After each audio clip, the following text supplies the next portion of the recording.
সবাই যদি এন্টারপ্রেনার হইতে চায় দিন শেষে কিছুই হবে না। সো আপনার সাথে এটা যাচ্ছে কিনা, এইটা আপনার গো টু প্ল্যান কিনা, এইটা আবিষ্কার করতে শেখেন। এবং যদি মনে করেন জেনুইনলি এটা আপনার সাথে যাচ্ছে, দেন এন্ড অনলি দেন আপনি এটার সাথে যাবেন। কারণ এইখানে লাইফের অনেক রিস্ক আছে, বারবার করে হোঁচট খাওয়ার ভয়টা আছে। আমরা যখন প্ল্যান করি শুধু প্ল্যানই করি আকাশ ছুঁতে পারবো। অনেক মোটিভেশনাল স্পিকার এইটাই কথাবার্তা বলে, আমি এই ধরনের কথাবার্তা বিশ্বাস করি না। দেখবেন আমাদের স্বপ্নটা আমাদের বাস্তবতার সাথে অনেক ক্ষেত্রে বিপরীত মেরুতে চলাফেরা করে। আমরা অনেক সময় মনে করি আমরা সব করতে পারি, ভেরি সরি, আমরা সব করতে পারি না।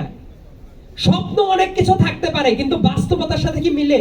দেখেন আমরা এতই ক্ষুদ্র মানুষ হিসেবে জাস্ট আমার পেছনে কি চলছে আমি কিন্তু জানি না এই মুহূর্তে। আমরা অনেক বড়াই করে বেড়াই, আমি যদি আজকেই মারা যাই কালকেই আমার খোঁজ কেউই রাখবে না, কেউই রাখবে না। সো আমাদের সীমাবদ্ধতার জায়গাটা আছে। সমস্যাটা কোথায় জানেন? কোনো কিছু শুরু করার পরে বাস্তবতা যখন আপনাকে গ্র্যাব করবে, আপনার বাবা মা কেউ মারা গেল, বা এমন হতে পারে আপনি পরিবারের একমাত্র আর্নিং মেম্বার হতে যাচ্ছেন, ওই মুহূর্তে আপনি এন্টারপ্রেনারশিপ নিয়ে আপনি একটা নতুন প্রজেক্ট নিয়ে আগাচ্ছেন, হোঁচট খাইলেন, এমন হইতে পারে আপনার ওয়াইফ আপনাকে ছেড়ে চলে যাবে, আপনার বাবা মার ওষুধ কিনতে পারছেন না, আপনি একটা চাকরিও করতে পারলেন না, আপনি নর্মাল পথে যাওয়ার যে প্ল্যান করছেন সেটাও করতে পারলেন না। সো সবার কিন্তু এই টাইপ কাজের ভেতরে জাম্প করার লাক্সারিটা থাকে না। এই সীমাবদ্ধতাটা সবারই ডিমার্কেট করাটা খুব বেশি মাত্রায় জরুরি। আমরা সবসময় মানুষকে ভুল দিকে ড্রাইভ করি, সবাই সব পারবেন এইটা বলে যেটা হয়, আপনাদের অরিজিনাল স্ট্রেংথ কোথায়, উইকনেস কোথায়, এটা আপনারা খুঁজে পান না।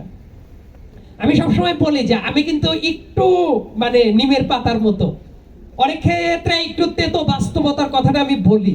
তার কারণ হলো আপনি যদি জীবনের বাস্তবতা না জানেন, অনেক মিথ্যা স্বপ্ন নিয়ে আগাইতে গেলে যখন আপনি হোঁচট খাবেন ওই জায়গা থেকে আর উঠতে পারবেন না। কিন্তু আপনি যদি সব ধরনের রিস্ককে অ্যানালাইসিস করে তারপর জাম্প করেন, দেখবেন একবার পড়ে গেছেন তো কি হয়েছে, আবার আপনি দাঁড়াইতে পারবেন। এবং এই স্ট্রেংথটা নিজের ভেতরে রাখেন, নিজেদের স্ট্রং সাইড উইক সাইড গুলা আলাদা করে নোট ডাউন করেন, ওইটার পর কাজ করেন। তো নিজের বর্ডার গুলাকে যত পারেন এক্সটেন্ড করতে থাকেন, সবসময় একটা প্ল্যান করেন। আজকের দিনে আপনি যা শিখেছেন, আজকে যা পারেন, কালকের দিনে যাতে ওই জায়গা থেকে একটু হলেও বড় করতে পারেন। আর বাংলাদেশে এখন প্রত্যেকটা মানুষ এন্টারপ্রেনার হইতে চায়, প্রত্যেকটা মানুষ অনেক কিছু করে ফেলতে পারে। এবং দেখেন ভার্সিটির ফার্স্ট ইয়ার সেকেন্ড ইয়ারে থার্ড ইয়ারে খুলতেই দুইজন মানুষ নিয়ে কিছু একটা কোম্পানি খুলে সিইও এক অমক তমক লাগিয়ে ফেললো। আলটিমেটলি প্রত্যেকটা জিনিসেরই কি হয়, মেন্টরশিপের দরকার হয়। আমরা অনেক কিছু করতে চাই, শিখতে খুব কম চাই। মনে রাখবে একটা রেজিমেন্টেশন থাকে, শেখার একটা জায়গা থাকে।